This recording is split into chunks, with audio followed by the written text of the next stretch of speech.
when you're in a business like the construction industry, it's about results.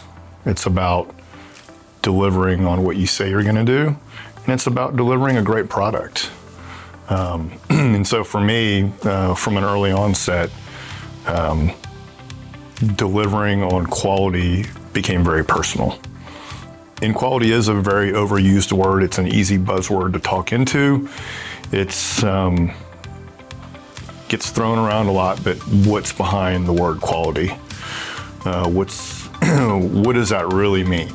And if I just reflect back on my career, and as I was mentioning earlier, just starting out and trying to deliver on what I said with a level and a degree of perfection, so to say, and trying to make sure that what I put in front of the client, not only was I proud of, but they would be proud of. But really what started changing the mindset for me is like, how do you do that in a sustainable way? How do you do that in a growth-minded operation? How do you do that in a way that cares for people appropriately? And you can go out there and just try to beat it into somebody, or just push through it and bulldog your way through it, but that's not sustainable, right? When you talk about sustainability, you talk about the ability to repeat over and over and over. And you want to do it with the same people. You want to do it with the thought of, how do I bring this person or this subcontractor with me? How do I take their experiences and my experiences and really mold into creating best practices for what we're doing and how we're doing it? At Gordon Highlander, we were really focused on trying to nail down our quality processes and our QA/QC standards. It wasn't too long ago, we had 25 people in the office, and now we're over 165 people, and you look around and you're just like, wow, that's quite a different look. When I look at our portfolios today, I don't see 30 active projects, I see 150 active projects. I don't see just tenant finish out in the industrial side. I see corporate office finish out. I see multifamily. I see ground up. I see Austin. I see Atlanta. Consistent is a really important word when it comes to quality and the QA/QC process. It's super important. Everybody's in this business to make a living, right? To be successful, and part of success comes with being financially successful at your projects.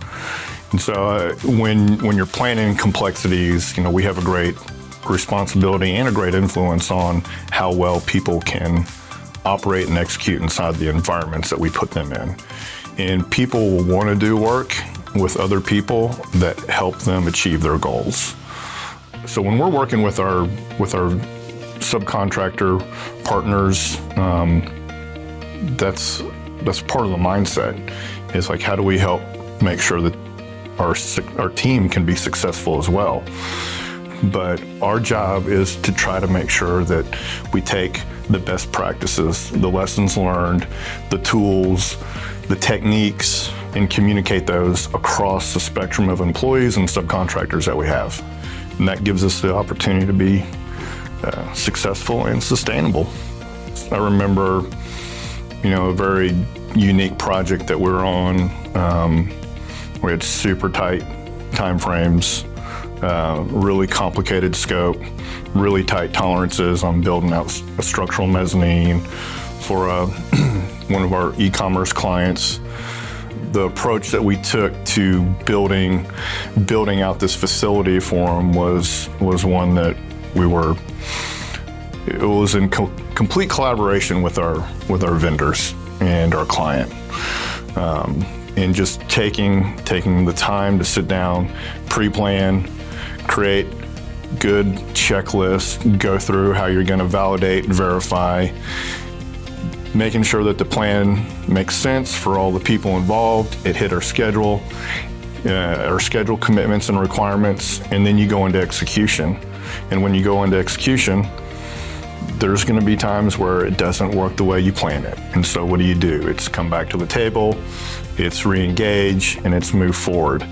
And just being able to have the partnership with the subcontractors, the ownership, the design team, And it allowed us to really look at where we were going to run into potential issues. It allowed us to pre-plan around where those issues, what those issues were going to do to our production and our quality. And when things popped up, we were a lot more capable of responding appropriately without dragging something out and taking twice as long to get it done. The use of technology around how do you really manage exceptions in your business, and how do you know where to put yourself in the right place to look at the right things or spend the time on the appropriate things. That's where we've tried to leverage technology, and I firmly believe that that'll be where technology continues to move forward in our business, is to help people with understanding, after looking at all the data points that we have to look at, is like, here are your areas where you need to be focusing in on. Here's where you could probably spend some more time. Here's where there's potential gaps. And it takes, the million data points and starts pulling them down to a more manageable component. And that's where you can take and put the right people in the right spot to influence an outcome. I really believe that's where our industry is going to continue to move towards, and that's where it'll end up being, is AI will influence our business in that aspect. It'll just going to continue to help us understand how to manage all the data points. What I've learned through our growth period is having the right tools is super important. It's just like a carpenter. It's just like an electrician. You don't want to send them out to the job with the wrong tool.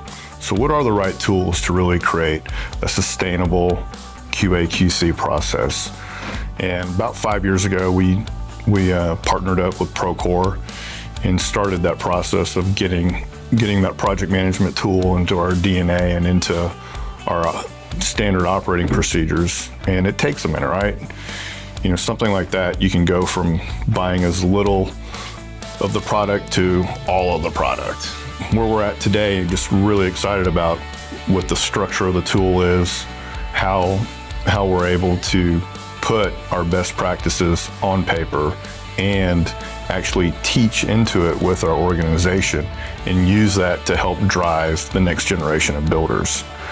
Whereas before, it was more about the on-the-job training, and it was more about the time spent with the person. Not that that's not just as important nowadays, but it's a lot easier to get to the content and get to, this is what you should be expecting, this is how we want to look at it, this is what we want to do, versus let me make sure I'm there with you that day when you're doing that activity.